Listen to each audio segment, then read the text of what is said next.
இந்த தைப்பூசம் ரொம்ப விசேஷமாக சொல்லக்கூடியதுன்னா, முருகன் கோவில் எங்கெல்லாம் குன்று இருக்குதோ அங்கெல்லாம் குமரன் இருப்பான்னு சொல்லுவாங்க. முருகனுடைய ஆலயங்கள் எங்கெல்லாம் இருக்குதோ அங்கே தைப்பூசத்தை வெகு விமர்சையாக கொண்டாடப்படுகிறது.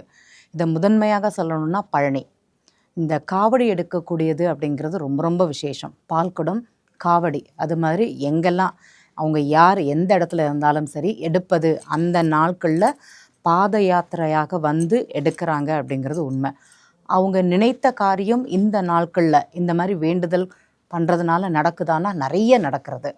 இப்போ மதுரை சுற்றி வட்டாரங்கள், அதே மாதிரி கோவில்பட்டியில் உள்ளவங்க, திருச்செந்தூரில் உள்ளவங்க, இந்த மாதிரி சுற்றி வர இருக்கிறவங்க, இப்போ சென்னையிலேருந்து கூட நாங்கள் தைப்பூசத்துக்கு பழனிக்கு போகிறோம் அப்படிங்கிற மாதிரி போடுறாங்க. ஒரு மண்டலம் விரதம் இருப்பது, அவங்க அங்கே செல்வது அப்படிங்கிறது ரொம்ப விசேஷமாக இருக்குது. நான் பார்த்த நிறைய குடும்பங்கள் தைப்பூசத்துக்காகவே பெண்களும் சரி ஆண்களும் சரி மாலையிட்டு, ஆண்களானா ஒரு 41 நாள் 48 நாள் விரதம்ங்கிறது எடுக்கிறாங்க.